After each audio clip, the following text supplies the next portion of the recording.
How to prophesy, step by step. There are three wells of prophecy. Well, some call them the three building blocks of prophecy. It does not matter who you are. It does not matter where you are.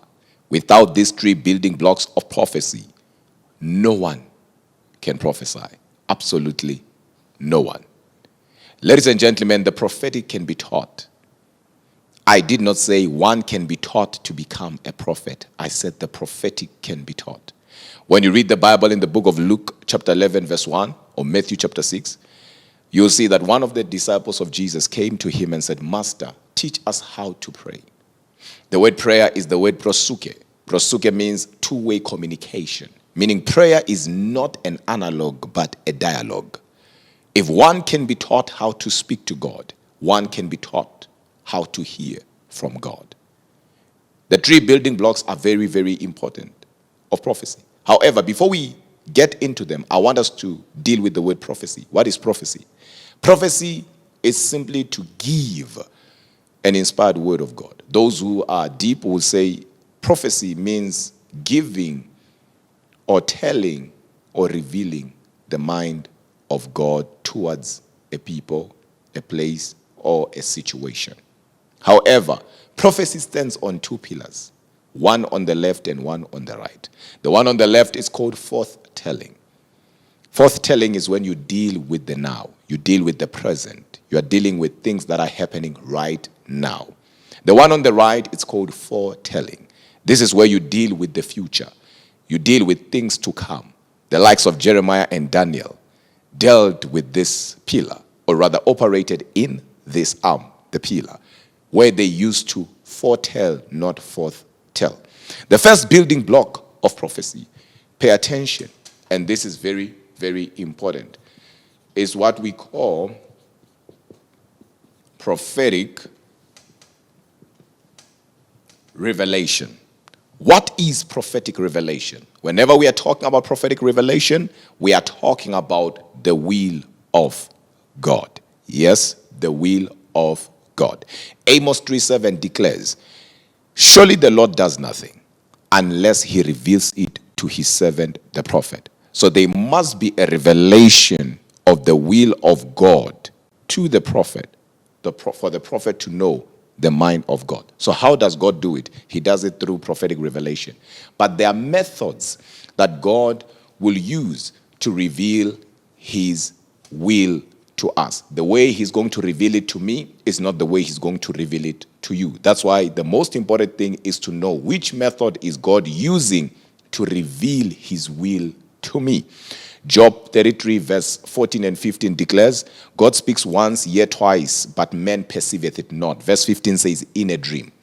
So the first here method that God will use to speak to us, rather reveal his revelation, is through a dream.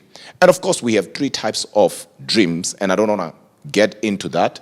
We have got a Soldom dream, owner, and opinion. When we are talking about a dream, we are talking about the highest form of revelation. If one will have had a revelation in the highest level, is when one has a dream. And the Bible continues to say in the book of Numbers chapter 12, and you read verses 6, if there is a prophet among you, I, the Lord, will make myself known unto him in a vision. So the second method God will use to reveal his will, his mind to you or to his people is through a vision. The word vision or a vision is simple means the highest form of sight. However, we have different types of visions. I'll just give you the two arms of visions, which is closed vision and open vision. However, we have my favorite method that God uses to reveal his will to his people, and it's called prophetic. Prophetic. This one, I love it. Impressions. Now, this is where you see things with the eyes of your mind. This is where you see pictures. This is where you see symbols. This is where God uses what is within you to speak to you. When you read the Bible in the book of Daniel chapter 7, Daniel says, the visions of my mind. troubled me. So this is the first building block of prophecy. Without the will of God, what are you going to say to the people? Otherwise, you will be speaking on behalf of something else, not God. And in order for God to reveal his will to you, it has to happen through a method, either a dream, either a vision, either a prophetic impression. So one will say, but I see angels. You are having an open vision. One will say, but I was sleeping. You are dreaming. One says, it came to my mind. It's a prophetic impression. Then the second building block of prophecy, this one is the most important one. It's called prophetic.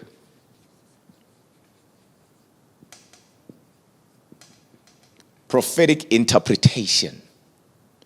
Now, the word interpretation is a combination of two words. Interpretation. Enter simple means to get inside, to have access to. The word pretation means to dig deep. So if I say I'm looking for an interpreter, I'm looking for somebody who will be able to enter and dig deeper. Now, here most prophets make an error here. This is where the whole thing comes down, right? One can receive a prophetic revelation from God. They know 100% God revealed it to them either through a dream or a vision or prophetic impression, right? But now the problem is always here, because until it's interpreted, it does not become a revelation. It remains a mystery. If you don't interpret it, it can't make sense to us. Because when it comes to God, not every time you see what you see, it means what you saw. The book of Zechariah chapter 4 verse 2 declares, the angel of the Lord asked Zechariah and said, what do you see? Zechariah said, I see a candlestick that is gold and a bowl on top of it, 7 lamps, and I'm seeing also 7 pipes. I'm seeing 2 olive trees. And the angel said, this is the word of the Lord to Zerubbabel, not by might, nor by power, but by my spirit, says the Lord of hosts. If I was to rewind, you realize that Zechariah saw some candlesticks, 7 lamps, 7 pipes, some bowl, 2 olive trees. But the interpretation said, this is the word of the Lord to Zerubbabel. It looks as if it does not come together. That is because when it comes to God, not everything you see is what you are seeing. Jeremiah 1, the Lord said, what do you see, Jeremiah? He said, I see an almond tree. God said, you have seen well, for this is my word. I will watch over it to perform it. So not every time you see something, it means what you see. That's why when you read the Bible, in the book of Daniel chapter 10 and you read verses 12, you realize that Gabriel is telling Daniel about his prayer request. And what was Daniel's prayer request? Is that Daniel had prayed for understanding. Understanding of what? Of times to come. God had showed him something, but he did not understand it. So what he did was to pray for understanding. And that was him digging deeper. He wanted interpretation. So it is very important for you as a woman of God, a man of God, a child of God, to always pray for understanding, to pray for interpretation. So in simpler terms, when we are talking about prophetic interpretation, we are talking about what it means. Remember, prophetic revelation is the will of God. Prophetic interpretation is what it means. Now, we move. Then we have the third building block. And this one is my favorite. It's what we call prophetic application. This is where you deal with delivering that which you have received, either through a dream, vision, or prophetic impressions. Because if God gives you a revelation and you are able to interpret it, you must be able to deliver it.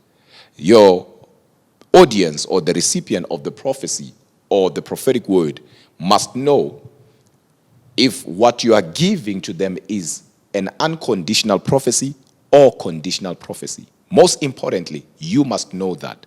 Because if you give an unconditional prophecy as if it's a conditional prophecy, that prophecy will not come to pass. And that will make you look like you never heard from God. That's why you have people talk about the next coming elections, and they will tell you the president of this country will be this and that. And only to find out that when the results come, it will be completely something opposite, something that they did not talk about. And they themselves will start questioning their source. And people also will start questioning them. Are you really from God? And only to find out that indeed, 90% of them are from God. But they failed to deliver. It is also important for you to understand that when it comes to delivering, which is prophetic application, this is where the vocal gifts of the Spirit come in. And that is the word of wisdom, and that is the word of knowledge. It is also important for you to understand that you should be able to tell the person that you're talking to through that which you have received, what to do, how to do it, when to do it, who to do it with. It is very useless for you to be accurate and not relevant. I've seen how young people, especially in our time, will go through accuracy, or rather will go for accuracy. They don't care about what God is saying to that person. What they need is to be accurate. And you can't be accurate until you understand what I am talking about. Once you fully respect this and treat this with reverence, it is easy for you to be accurate. Accuracy without relevancy is useless, so it's a waste of time. What I mean is, if you come to me and tell me, my name is Mzwakhe, I'm married to Charisma, well, you might be accurate and everybody will see this man of God is accurate. But at the end of the day, it should not end there. You should actually give me the mind of God concerning my life, my marriage, my situation, whatever that is. Because just giving me my name, it does not mean that you have prophesied to me. Because giving me my name and my address is not prophecy, but rather is what we call the spectacular of the prophetic. So you use that to get my attention and to work on my faith, but you must reveal God's intentions. I'll give an example. When God called Moses, he used a burning bush. A burning bush is something that God used to get Moses' attention so that he could reveal his intentions. So if I come to you and I say your name is this, I am getting your attention, working on your faith, but at the same time, I must reveal God's mind to you. So if I don't do that, I am accurate but not relevant. And as a result, accuracy without relevancy is a waste of time. And with that being said, ladies and gentlemen, we have our 3 building blocks of prophecy. But this is what I want you to always remember. Having a gift, whether it's a gift of prophecy, whether you are a seer, whether you are a prophet, or you are somebody who desire the prophetic, it is not enough. As a matter of fact, that is a starting point of your calling. You need to be equipped.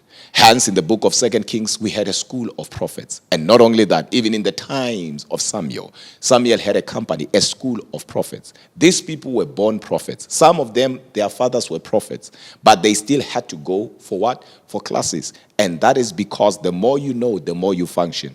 The less you know, the less you function. God will always cause you to travel in the spirit to exactly what you know. You can never go beyond what you know. That's why you must be teachable.